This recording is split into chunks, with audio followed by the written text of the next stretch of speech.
My name is Lauren. I'm 33. I didn't want my identity to be the smoking mom. My first experience with Juul, I do remember being like, this is good. It's like a cigarette, but not. I don't miss smoking at all. Like, I can officially say it grosses me out. Juul is the tobacco alternative that delivers nicotine satisfaction without cigarette ash or lingering odor. Make the switch at JUUL.com/sports. Warning, this product contains nicotine. Nicotine is an addictive chemical. Kalisha, Adande, Yates, Ryan. Clinton, where you at? I'm in transit to Los Angeles, California for Game 3 of the World Series. There you go, Scoop. Come on, panelists, cover a game. Whether it's been suboptimal decisions or just the Red Sox being better. Also, Steph Curry in the greatest game ever where you don't play in the fourth quarter and your two actual best shots don't count. And Giannis with the greatest assist ever to clinch a triple-double. I say that fully knowing no one remembers an assist in a triple-double, but look at that pass. Let's go around the horn. Was that bird-like, Bob Ryan? Very bird-like. It's Around the Horn, the show of competitive banter. Here's Tony Reali. JD Martinez is just about the best hitter in baseball. For him to do this in the biggest at-bat of the World Series is not surprising, could be expected. But per Mike Petrillo, StatCast, look at Yasiel Puig and where he was playing. Much deeper than the average right fielder versus Martinez. Much deeper than the average right fielder in Fenway. That, along with Madsen not being able to close a tab, and Price, and the lefty bats the Dodgers aren't using much of, and the righty bats that aren't using much of the bat, and it's 2-0 Boston. Bob Ryan, you were there as well. When you're taking everything that's gone down in these two games, do you find yourself thinking the Dodgers are misplaying this, that Dave Roberts is mismanaging this, or that the Red Sox are just better?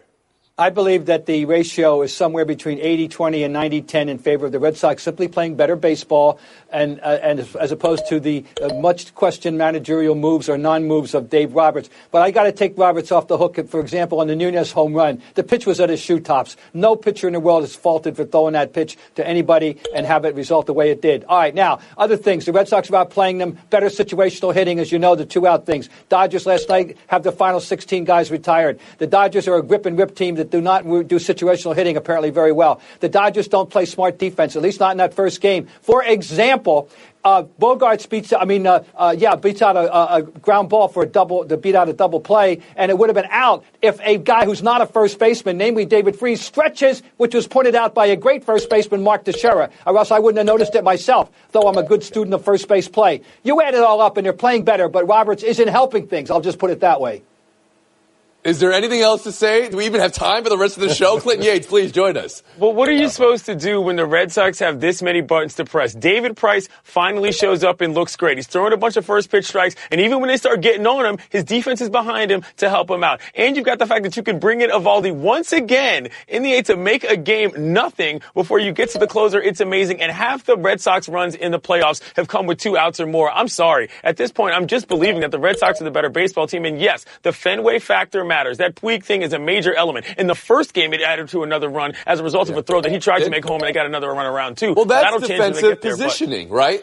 Yes. Going to the bullpen for a guy who's allowed every inherited runner he's seen, Madsen, to score this season, that's also on a manager making a decision to do that. So knowing that, Don, I ask you, is some of this on Dave Roberts, or is it just Boston being better?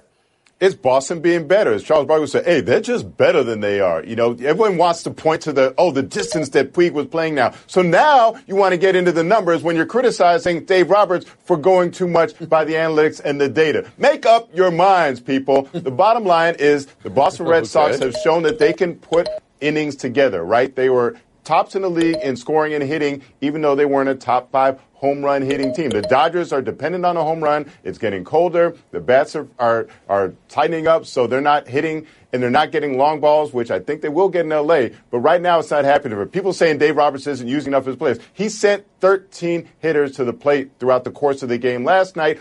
They got only 3 hits, right? The Red Sox are simply outplaying the Dodgers. It's not about being outmanaged. The weather is getting colder and the Red Sox lead is getting larger. Tim Callis should join us.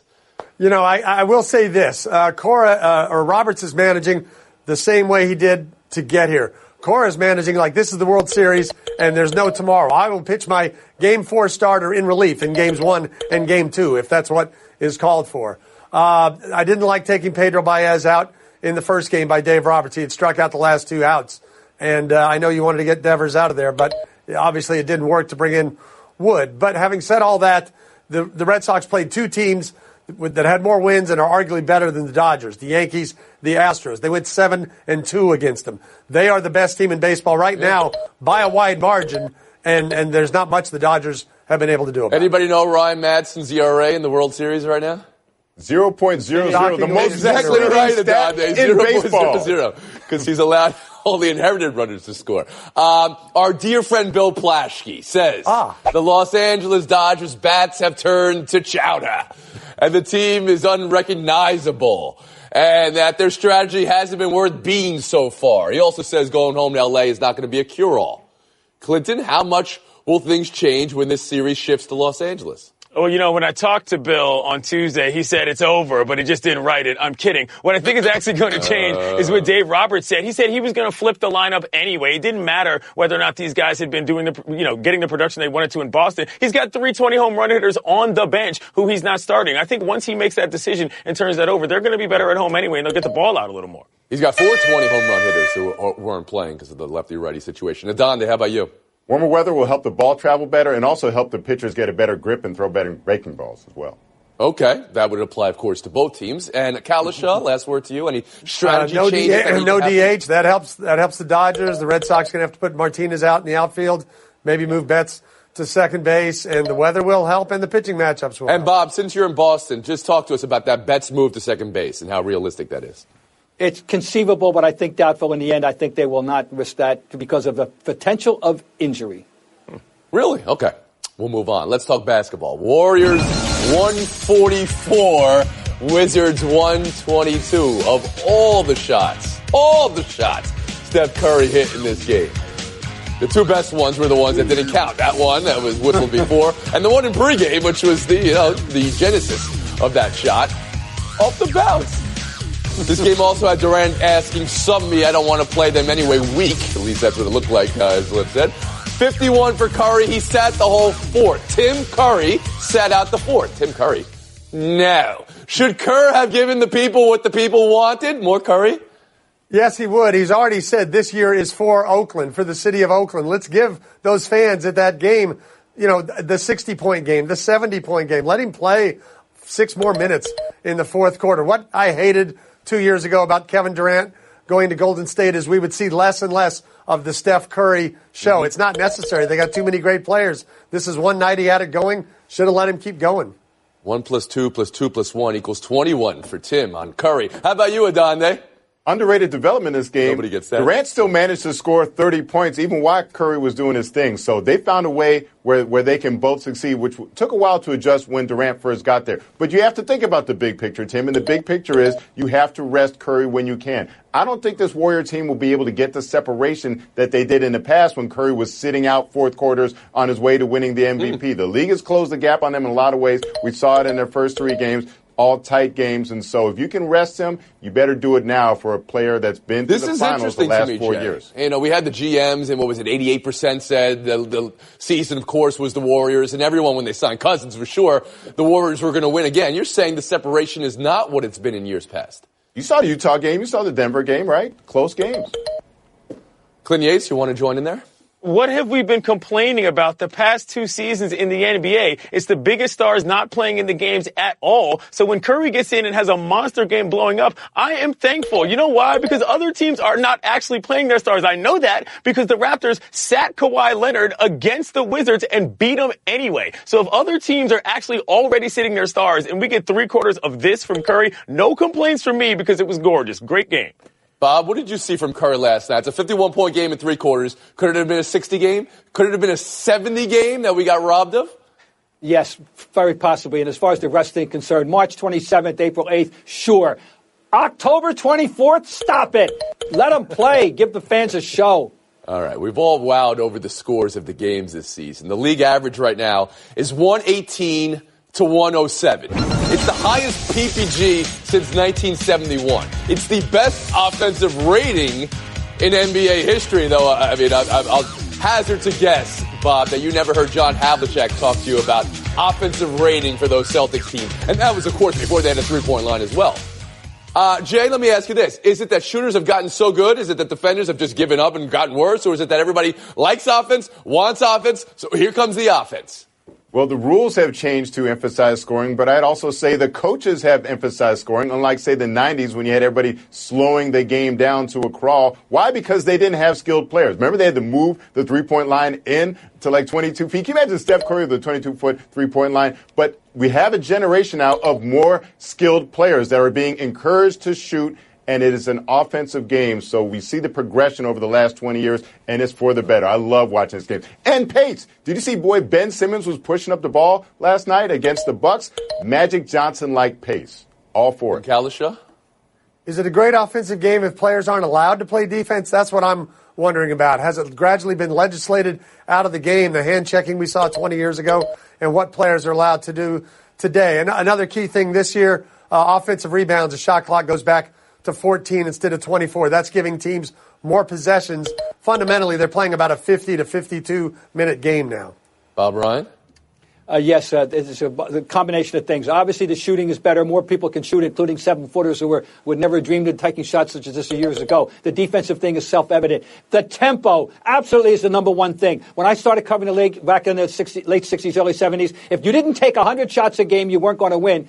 And now, and possessions and shots attempted, check them out. They're way, way up. They're right back to where they were. They're even higher than they were for the last 30 years. And it's all about coaching mentality, because there were coaches in the old days who were happier when they did not have the ball than when they did. Now we're getting rid of those guys, and we have people that want to move it. And hey, by the way, thank you, Mike D'Antoni. You showed the way. Okay, Tim, let me ask you what Tim just said, though, that the defense has been legislated out of the game. Those hand checks that we saw in the Knicks Heat series of the 90s. Are you missing those, Bob? No, I'm not. No, that's not the point. No, tempo. All I ever wanted was tempo, pressure. What J.A. was talking about, the return to pushing the ball, push it after makes. That's what people are doing now. Ben Yates. You know, my esteemed colleagues have referred to basketball of yesteryear. Myself, I refer to video games of yesteryear back in the NBA Live 95 days when everybody was jacking up shots, and that's what the league looks like now, and I'm fine with that, okay? Steve Kerr himself said that about Curry's performance and reminded him of a video game. Why would you not want more people putting the ball in the basket? That's the goal of the game. It's gorgeous. Again. Yeah, it was just something Kalisha said when he said legislated out of the game that harkens back to me for the NFL discussion we're having. And what I would say is the difference between those two are that one game is predicated on physicality, right? I mean, that's what it is. And the safety is such an issue with the NFL, which is why some people, personally myself, take umbrage with the fact that defense has been legislated out of the game a little bit. But the NBA, that doesn't really apply because it's not that type of game. We're taking a break right here. We're going to buy or sell on the other side. Stick around. Monkey brains, though popular in Cantonese cuisine, not often to be found in Washington, D.C. I think smoking always affected my daily life because I was a closet smoker. It really sort of controlled my entire day. My boss is the one that recommended Juul, so I decided to give it a try. You don't get any of the odor of smoking. There's no ash all over your car. I would say give it a try. Get the flavor and satisfaction of smoking without the mess of cigarette ash or lingering odor. Switch to Juul. Check out JUUL.com/sports. If you don't smoke or vape, don't start. Warning, this product contains nicotine. Nicotine is an addictive chemical. Buy or sell. Thursday Night Football, Dolphins-Texans. Would you be more interested if it were actual Dolphins with big flipping biceps? Texans have won 4 straight. Miami, eternally a mystery, but it's Brocktober. Deshaun Watson, no need to ask for medical clearance to fly to a home game, so that's a good sign. Tim, you're a Texan. Who's tonight more important for? Who's got more to prove? Who you got? The amazing thing, Tony, is after tonight, one of these teams is 5-3, and I have no idea how whoever it's going to be got there. I would actually pick the Dolphins if they had a little better pass rush, because Houston's offensive line has not been able to protect Deshaun Watson. That's why he's riding buses across the country. But I don't think the Dolphins have a good enough pass rush, so give me Houston. Yeah, down there. Tim, I'd be inclined to pick the Dolphins if they had a better passing attack. But Brock Osweiler has been more dependent on yards after the catch for a percentage of his yards than any other QB in the league. And guess what? He just lost the league leader in yards after catch. That was Albert Wilson, who's out with injury. So therefore, I'm going with the Texans. Ben Yates. Man, I really hope they change that marketing campaign before Washington plays Dallas later this year. But Bill O'Brien told us last week the hardest thing to do in the league is to win an NFL football game. The hardest thing to do is keep your job if you don't win NFL football games. But even Deshaun, after rode that bus, they won the game. That's the craziest part about this. This is bigger than Bob Ryan, for sure. Yes, indeed, the Texans are playing for Bill O'Brien's job, whether they want to or not. Now, consider this. One of these teams has won 4 in a row. The other team's lost 3 out of 4. I think both trends will continue. Give me Houston. So you got Houston in the game. We'll move on. Buy or sell 2, Eagles, Jaguars, Sunday. That's a matchup of 11 seeds in the playoffs right now. Here's Malcolm Jenkins. I've always maintained, and every chance I get, to say Colin Kaepernick has started this. Eric Reid deserves a job. Colin Kaepernick deserves a job. I can turn on the tape this week and our opponent and see that Colin Kaepernick deserves a job. GA, is it fair for Jenkins to call out an opposing team he's playing in a foreign country in 3 days for their QB issues? I think I follow all that. But look, regardless of location, any and all teams that are having quarterback problems and refuse to consider Kaepernick over these past 2 years deserve all the shade coming their way. The other issue I have, though, is that this has become about Colin Kaepernick instead of about the issues he was trying to raise, most notably police brutality. We're not talking about that anymore. The other thing Jenkins said is that he got into this in order to try to help his community with his causes. That's fine. And if it's not about Colin Kaepernick, that's okay as well. It certainly has nothing to do with the Jacksonville Jaguars, of all people. So why did that come up at all? You tell me. Bob Ryan? The issue was hijacked away from Colin Kaepernick a long, long time ago. But as far as what Jenkins said is concerned, he didn't have to imply any shade on any individual. It's just a better way of phrasing it. Tim Callister. You know, I think when Malcolm Jenkins is talking to something very important to people and very important to him and his community, he probably shouldn't be dropping in Blake Bortles jokes in the middle of it. On top of all that, the Eagles are 3-4. They don't really need to be calling out anybody getting ready for this game. So are the Jaguars. And Jalen Ramsey stopped calling out people. That's how bad it's gotten. We'll move on. Buy or sell 3. The best pass ever to clinch a triple-double. Giannis and the Bucks battering the Sixers. Milwaukee is 4-0. Spider Mitchell, 38. Jazz rolling the Rockets last night. Melo's got this one, guys. Melo's got this one. Oops. Clinton, who's got the more concerning start? Houston's 1-3. Philly's 2-3. I think it's got to be Houston. I mean, look, no other team has an aging veteran that had an existential meltdown when he had to figure out he had to come off the bench, nor does he have a past history with his coach with another team. That could be a problem. Nor did they get into a massive brawl in the 3rd game of the season in which somebody got suspended. They're the biggest mess right now in the NBA. What are we talking about? Brian? I think there's plenty of time for Houston to straighten themselves out, particularly since Paul didn't even play. Philly is stumbling out of the block, much like Boston, and people wondered if they added enough peripheral players to augment their central players, and I'm not sure that they did. Mm-hmm. Tim Callister? I think it's got to be Houston. I mean, you look at Harden's in the middle of his career maybe, and he's even doubtful for Friday. Paul, we saw in the playoffs last year, not going to play forever. Carmelo, we don't know what he has left and if he's even a negative going to this team. Philadelphia's a young team. They got time to figure it out. The Rockets really don't. Jay. But Philly has their guys. I mean, Houston missing Chris Paul while he's suspended for the fight right now, maybe missing Harden, so you really don't take these games into consideration. Philly, this is the first time they're dealing with expectations and pressure. They're not responding well, particularly defensively, one of the worst teams in the league in forcing turnovers. No, the league offense has gone up in the NBA. The offense has gone up and around the horn. It really has. Yates, Ryan, you're going home, but you're going to love your points per game, I think. We got to play the catch. Right here. Callister, Adonde. Showdown next. Hop in that rental car, Clinton. State Farm, Kathy here. Hey, it's Mike. My team just pulled off the biggest upset in the history of forever. Nice, Mike. Yeah, and some fans are getting crazy. They even flipped over a car. Whoa. Turns out it's my car, though. Oh. But I don't want to be upset right now. I want to know State Farm's going to take care of this, right? We got you covered, Mike. Enjoy yourself. Yes! Woo! Thank you! Go with the one that's here to help life go right. State Farm. Talk to an agent today. Callister, Adonde, showdown. Lakers won a basketball game last night. The Phoenix Suns. This came after Luke Walton was upset with referees on the court. He got fined. And he was upset with his team in a hotel room, apparently. They scored 131 because the NBA is in 2018. Lakers, just one win or something more, Tim Callister? I'm going to say a little something more only because they don't have to answer any more questions about when are you going to win a game. But I never thought the 3-game losing streak was that big a deal, losing to 3 Western Conference playoff teams from a year ago. Something more because finally the Lakers have a leader. Who was leading this team? There was a void there. They didn't feel like LeBron's team. They didn't feel like Luke Walton's team. But now he got angry and they responded. So that's a good sign for this team. He being Luke Walton.